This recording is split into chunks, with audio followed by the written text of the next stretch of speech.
Why should a multimillionaire like yourself continue to reap these benefits? Well, have you checked my books lately? I mean, do you know that I'm a multimillionaire? I mean, I'm trying to Are you denying that you are? No, I'm not. I went to the city. I said I'm willing to invest a tremendous amount of money in this city, in this location. Now, people such as Ruth Messenger and others are opposed to the tax abatement. In my judgment, Dick, the program has become a corporate welfare program. We are subsidizing developers like Mr. Trump. They make a huge profit. You've gotten something close to $160 million in tax benefits. Did you read that in the Times? I mean, I'd like to find out why Times said 168 million. Is that your source of information, or have you done this on your own? I mean, have you read an article and you've taken $160 million from No, I've gone through the calculations. I understand how the abatement programs well, work it's an very incorrect. well.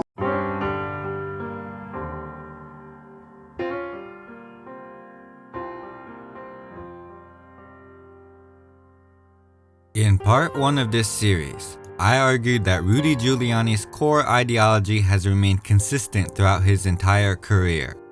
I wanted to set the record straight. He has always been the same person, contrary to what many media pundits like to believe. He has continuously been authoritarian and fascistic, whether after the 9/11 terrorist attack when the country rallied behind the flag, or during the January 6th insurrection when the American public felt more polarized. Giuliani serving as Donald Trump's personal lawyer and loyal surrogate may seem like a shock to those who remembered America's mayor, but the two share a resemblance in their astonishing electoral achievements. Rudy Giuliani first ran for mayor in 1989 and lost in the general election to David Dinkins, who became the first black mayor in the city's history. 4 years later, Giuliani rode a wave of white backlash to defeat Dinkins in a rematch. Likewise, Trump would harness racist sentiments to succeed the first African-American president. But this is merely one way that America's mayor's political tactics foreshadow those of the 45th president. A close look at Giuliani's re-election reveals how he wrote the playbook that Trump would later follow. In 1997, Giuliani won a second term as mayor of New York City, defeating Democrat Ruth Messenger by a wide margin. At first glance, the 1997 mayoral election seems distinctive mostly out of how decisive it was. In a city where Democrats outnumber Republicans 4-1, Messenger carried a mere 40% of the vote. She lost 4 of the 5 boroughs, including Manhattan, which she represented as borough president.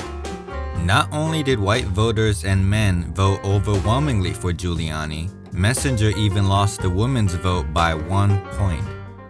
The 1997 mayoral election is often forgotten or brushed aside and not as closely examined as the 1993 election, which had closer margins between Democrat David Dinkins and Rudy Giuliani. But if we examine Giuliani's second victory closely, we find the more sordid foundations upon which his legacy was built.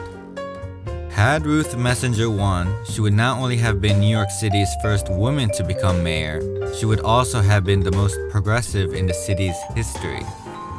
During her youth, she was an anti-war activist and a member of Women's Strike for Peace, founded by Bella Abzug. She was also an early member of the Democratic Socialists of America, DSA, long before they started claiming seats in the city council, the state legislature, and in Congress. Messenger had 20 years of public service as a city council member and borough president. During her time in the council, she fought for rent control for small businesses, eliminating tax abatements for wealthy developers, as well as divesting from apartheid South Africa. She was also instrumental in the passage of the first anti-discrimination law in the city to protect the rights of gays and lesbians in housing, employment, and public services. Always ahead of her time, Messenger ran for mayor supporting gay marriage during the 90s, 2 decades before it was legalized in the US. She bucked the bipartisan law and order crime policies that targeted people of color and opposed the death penalty when it was considered a liability. And during her time in the council, she was one of the few to vote against setting mandatory incarceration terms for non-violent drug offenses, when many Democrats today are embarrassed to have voted in favor of the now infamous 1994 Clinton crime bill. In addition to what it teaches us about Rudy Giuliani, the 1997 mayoral election also tells a compelling story of two competing visions of New York. A former teacher versus a former prosecutor. A Jewish woman with a history of organizing in the counterculture versus a Catholic man who was schooled in the tradition of the Counter-Reformation. A progressive who stood with the victims of police violence versus an authoritarian who unleashed disproportionate policing against communities of color. This is the overlooked tale of the 1997 New York City mayor election. It is a story about how New York City gave fascism a second term.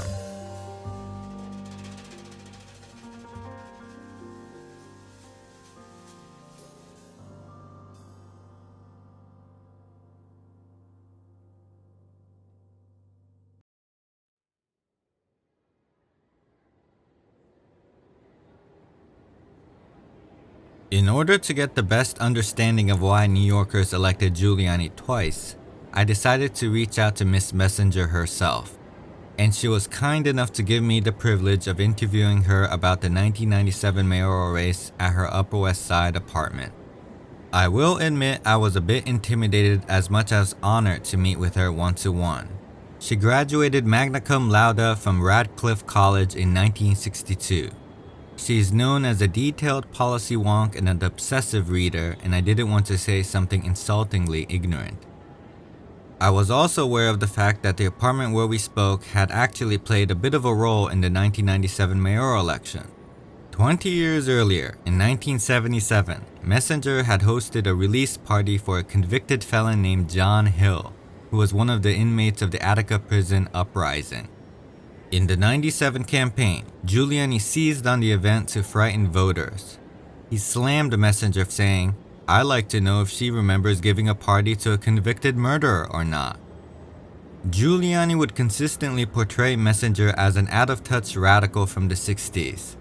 One of the first things I asked Ruth was about this characterization, specifically her past membership in the Democratic Socialists of America, for which she was frequently attacked during the 97 election. When I was attacked for it, it was a non-entity, and there were people who described themselves as Democratic Socialists. But it wasn't not a party, it was not a movement, and it was just, so it became something, you're correct here, that someone found in my past. I wasn't advertising it, not because I was ashamed of it, although I knew it wasn't going to help me, but because it wasn't a thing. Messenger's recollection of her DSA connections and particularly its relevance to her 97 campaign shows how much politics has changed in New York City since the 90s. While it may have been a virtual non-entity with just a few thousand members during the 1997 election, today, after a huge boost from the 2016 Bernie Sanders campaign, the DSA boasts a nationwide membership of almost 100,000.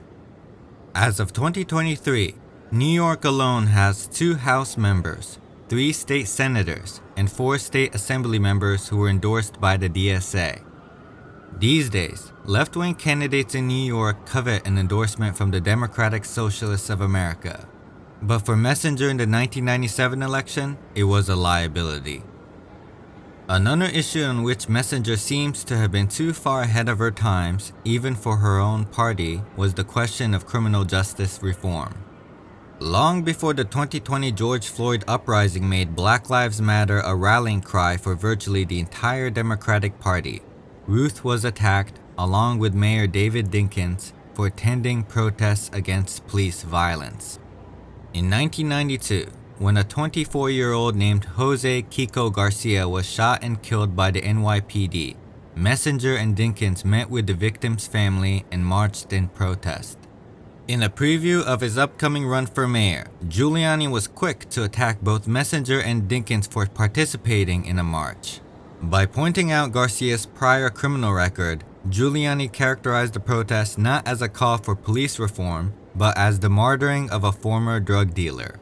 The image of Messenger and Dinkins with other black and brown demonstrators fueled the anxiety of white New Yorkers. Although crime did, in fact, decrease during Dinkins' term, the optics of protesting police violence fueled the perception that the sitting black mayor was on the side of criminals. And so, a year after the murder of Kiko Garcia, Giuliani would defeat Dinkins in the 1993 mayoral election. Giuliani's hard-nosed political posturing would have consequences beyond his electoral successes, metastasizing into a very dangerous mindset among the police. In the summer leading up to the 1997 election, there was the case of Abner Louima, a Haitian American who was kicked, beaten, and sodomized by members of the NYPD. According to Louima, while the police were torturing him, one of the officers said, "You have to learn to respect police officers. David Dinkins is no longer in power. It's Giuliani time. You don't have a black mayor anymore." 2 weeks after Louima's torture by the police and against the wishes of some of her campaign advisors, Ruth used the phrase Giuliani time in a speech delivered in the neighborhood of East Flatbush, the place where Rudy was born. Giuliani time is a time when it's out of fashion to care about the poor and homeless. Unemployment is at depression levels in some boroughs and neighborhoods. It's Giuliani time. Some 90,000 children will be forced to go to schools in closets and stairwells and locker rooms and bathrooms. It's Giuliani time. And what did they chant when they beat and brutalized Abner Louima? It's Giuliani time. Why did they chant his name? Why? Because Giuliani time is a time of cold shoulders and hard hearts. Messenger's effort to make Louima an issue in the election failed to win hearts and minds, with one poll showing that 52% of respondents believed that his case was merely an isolated incident. The New York Post would even write that Giuliani time was preferable to Dinkins time. But I think when it comes to candidates for office, it's still like a horror show to imagine criticizing the police. Yeah. But it was clear to me that, you can't have an unaccountable police department. And then in the Louima case, it was just dramatic. And the fact that case did not sort of blow up police behavior and sort of lead to some embarrassment for the mayor remains, I think a very sad comment on what people are willing to believe or not believe and what they're willing to accept as abuse and mistreatment of people who are other than them. Because crime had continued to go down under Giuliani, white New Yorkers didn't want to hear how their protectors were also orchestrating a terror campaign against black and brown residents. The city did finally feel safer and cleaner, for some, but not all. This perception would lead to a gotcha question directed at Messenger in her first debate with Giuliani. When she was asked, "Did the quality of life improve for you under Giuliani's first term?" Messenger flatly declared no. Notwithstanding the straightforwardness of her answer, Messenger's denial was viewed as disingenuous. When so many people had bought into Giuliani's narrative, even the liberal New York Times felt Messenger's answer was insincere. In retrospect, it would have been much better to provide a nuanced answer to that question. For some people, the quality of life is much better. They're less anxious about things. They see crime statistics. But for other people, things have not changed. Yeah. But people couldn't understand that I was like answering with a perspective on the whole city. Clearly, there are many factors that go into what we call the quality of life. But in a political campaign where for many white New Yorkers, the single issue of crime overshadowed everything else, it's hard to say whether a more nuanced response would have worked. Messenger's no answer at the debate was later cited by the Times as a reason why they finally chose to endorse Rudy Giuliani. Then, as now, the New York Times carried a lot of weight in the city. Messenger's loss of its endorsement was a serious blow to her campaign. The Times' response to the campaign was extremely disappointing to me. I'm still somebody who reads the New York Times cover to cover every single day in the print edition.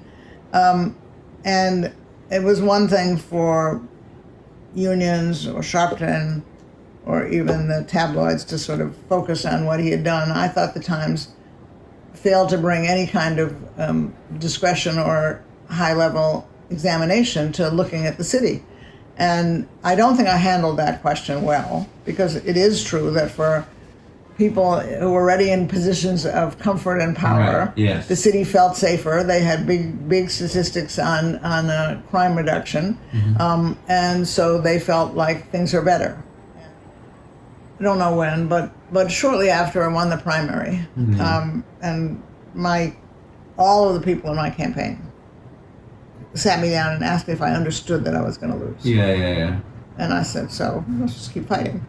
And I think they all thought that somehow I would reduce my efforts. Since I wasn't going to win anyways, like, why keep up this the pace of campaigning and the attacks? And I was like, that's what I'm in this for. But I also did think that at some point in those months leading up to November, that there would be some parts of the New York Times that would say, let's try to take an objective look on what he has or hasn't done. Let's look at some of these issues that she's raising and recognize that indeed they haven't gotten better in the last 4 years. Despite her own campaign's calculations following the primary, Messenger's loss to Giuliani was not inevitable, certainly not at the start. It was true that Giuliani had a massive fundraising advantage driven by donations from big real estate. But Democrats, then as now, outnumbered Republicans 4-1 in New York City. It was true that many white voters felt safer, but Giuliani's popularity was certainly not unassailable. A year before the election in 1996, his approval hovered around a modest 43%. And Messenger was extremely popular in Manhattan. She was elected as borough president in 1989 with 83% of the vote and was re-elected with similar margins. The decisive weakness in her campaign against Giuliani was her lack of institutional support from traditional Democratic leaders and groups. Take, for example, the unions. Several of the city's biggest ones went for Giuliani. These included some fairly progressive ones such as the Healthcare Union SEIU 1199 and the UFT Teachers Union, both of which endorsed Giuliani over Messenger. On other fronts, Democrats from Queensboro President Claire Shulman to Congress members Floyd Flake and Adolphus Towns also backed Giuliani. In one of the most astonishing instances, even gay rights groups like the Stonewall Democratic Club gave their endorsement not to their own party's candidate, but to the mayor who refused to march at gay pride parades and who denied federally mandated assistance to people with HIV and AIDS. So why would these unions, Democratic politicians, and groups side with the Republican Giuliani? That when I made the decision to run against him, I expected not overwhelming support, but some different attitudes both from the press and from the labor movement than I got. And in both of those instances, I think it's because a combination of they read the numbers, like defeating him was unlikely, and that he would punish people.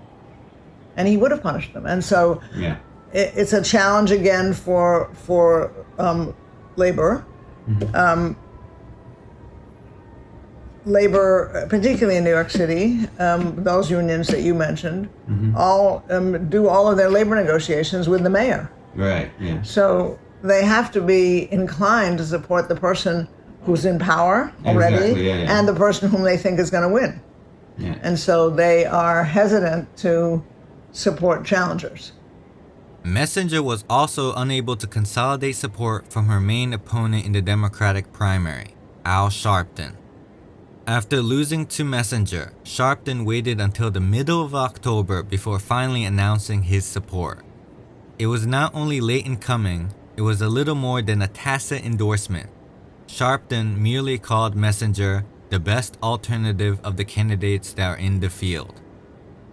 And I'm not going to criticize this. I might be sad about it, but when you have a movement, when you have a set of issues, when you have a constituency, which Sharpton has a constituency similar to the unions having a constituency, so you have to think about what's best for them. And if you just think about this totally objectively, they have two choices. Obviously, they have thousands of choices, but they have two choices.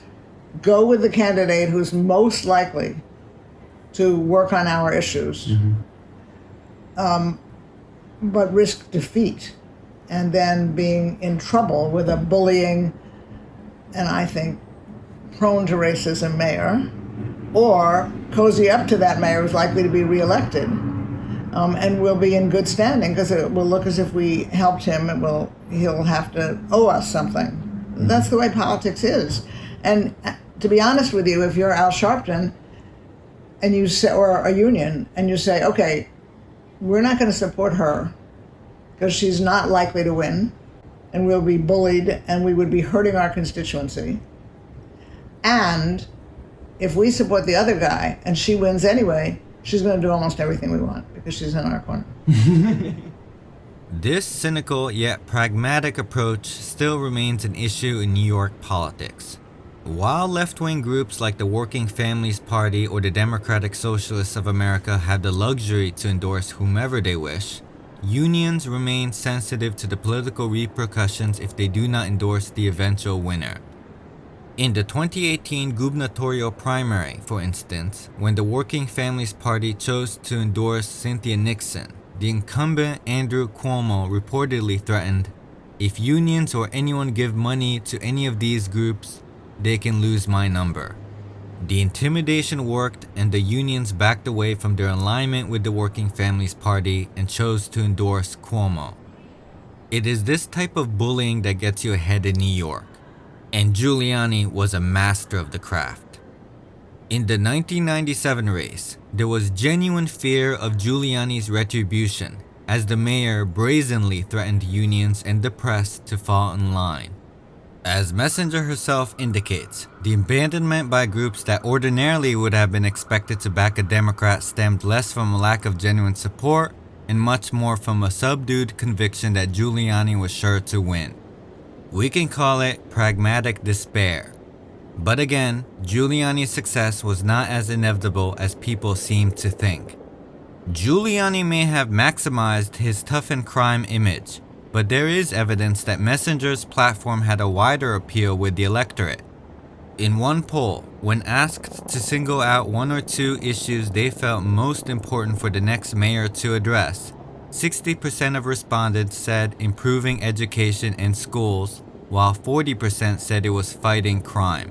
While Giuliani, the former prosecutor, was seen as the best candidate on the issue of crime, Messenger, a former school teacher, had the advantage when it came to education. Not surprisingly, Messenger tried to capitalize on this advantage by highlighting many of the problems afflicting New York City schools. One issue in particular was the lack of classroom space, which had forced a quarter of the city's schools to conduct lessons in bathrooms, offices, cafeterias, or hallways. Messenger tried to call attention to this very real crisis with a campaign ad featuring a photo of students studying near urinal stalls. The shocking image should have sparked outrage, but it was cravenly dismissed by the media. Like the unions that supported Giuliani out of fear, the press was concerned about losing access to the mayor. They were not going to risk being excluded from City Hall by going after the mayor's failed stewardship of the city's public schools. Basically because the press would not investigate the allegations. So I made the allegation, which was true. I had people from inside the schools to back me up.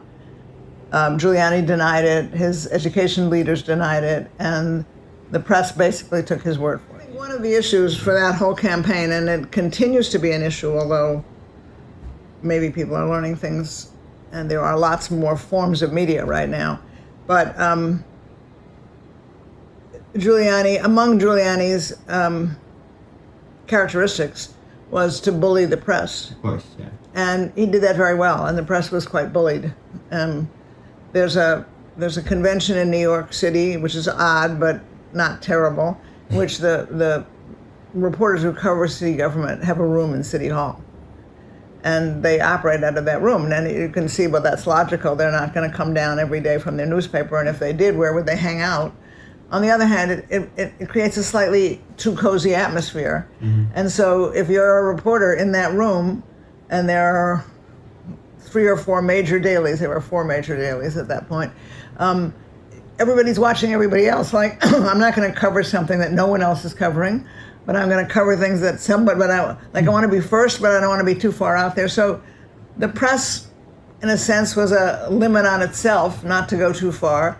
And then at press conferences, Giuliani insulted members of the press often. Right. And would say, like, I don't want you at this press conference because I don't like what your newspaper wrote about me yesterday. Yeah. And so that made the fact that I ended up, I wasn't like I was looking for an issue that was that dramatic, but that issue came to me and it was really appalling.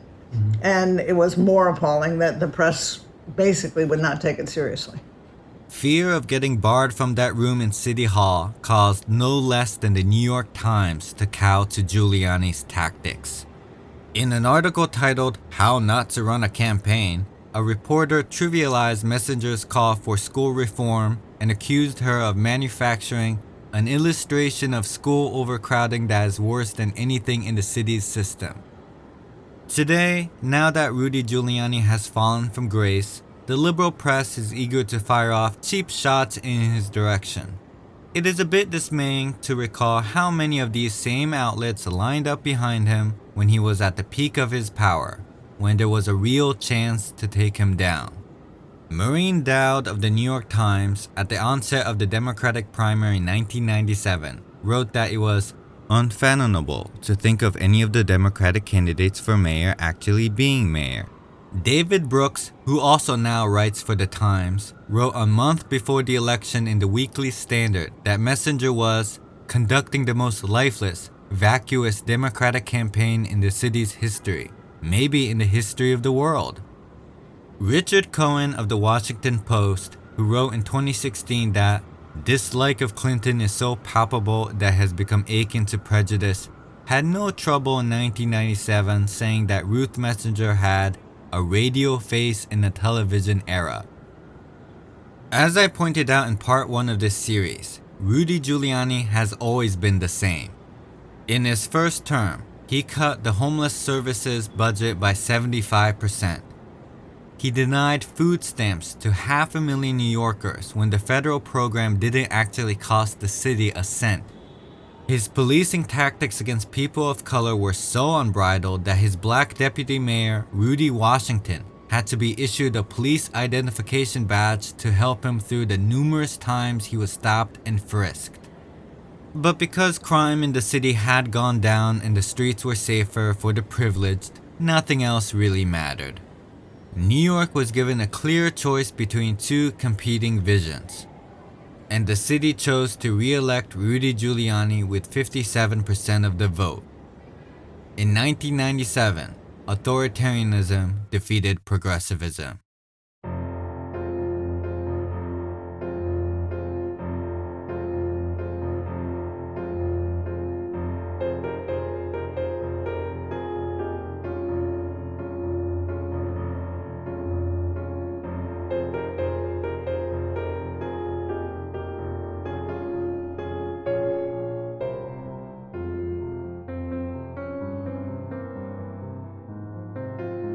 As I mentioned earlier, the story of Rudy Giuliani versus Ruth Messenger is one of two competing visions of New York.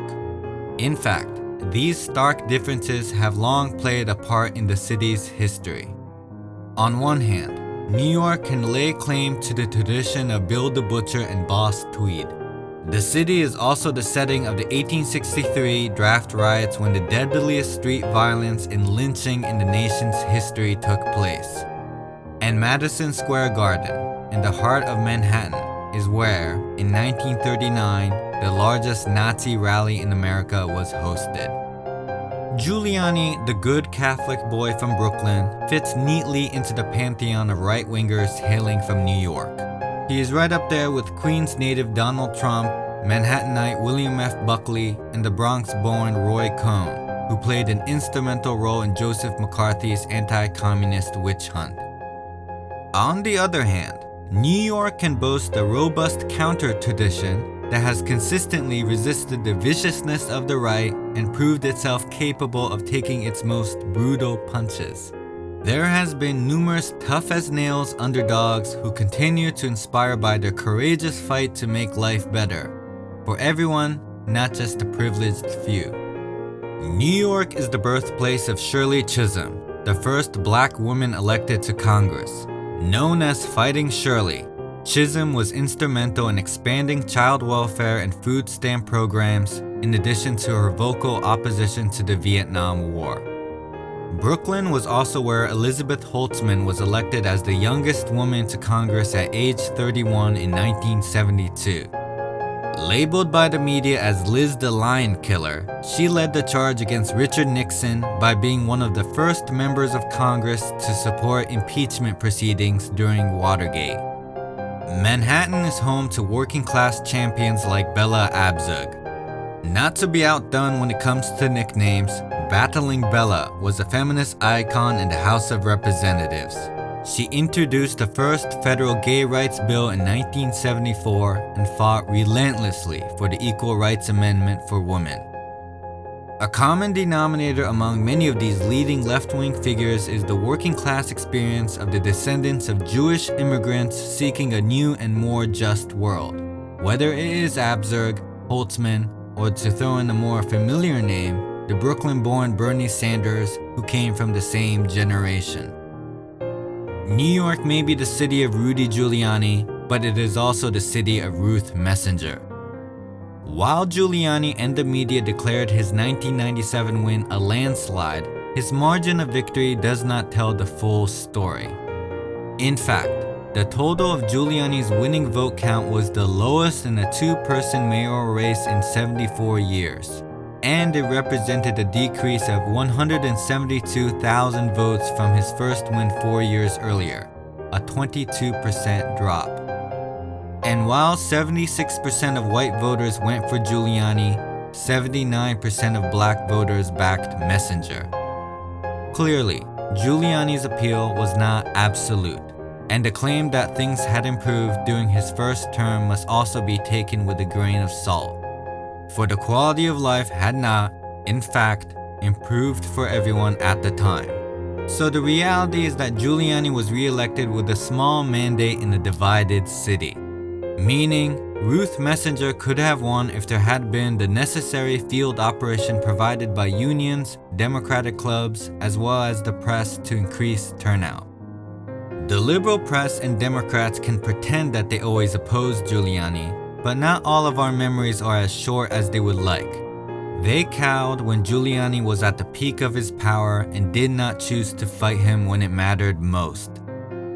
But Ruth Messenger did. She burned her political bridges in order to stand up for the poor, public school children, and the victims of police violence. Even when she knew it was a losing cause, Messenger held fast in an idealistic faith that one's convictions are always worth fighting for, until the bitter end. With so much of the political system running on cynicism, or what I've called pragmatic despair, it takes a special level of courage to be willing to stand alone for what is just. Many of Ruth's positions may have been unpopular then, but as she said in her closing remarks at the final debate against Giuliani, "I will not cut my conscience to fit this year's fashions." So there was a columnist on this issue of school overcrowding. I said, look, you can't get in the school and I can't get in the school, so I can't get in with a camera. But just come to this place in the city where the parents and kids are going to testify at the press conference at some risk to themselves. They're going to say what's happening inside the school. So the columnist came. Now, to be fair, about half the people that had told me they would come to testify at the press conference didn't come because they were scared and they would have been on camera. But some certainly did. Where was it, by the way, the school? In Queens. And described what was happening. So it was a Queens audience, and they were scared, and they were like, yes, but this is what happened.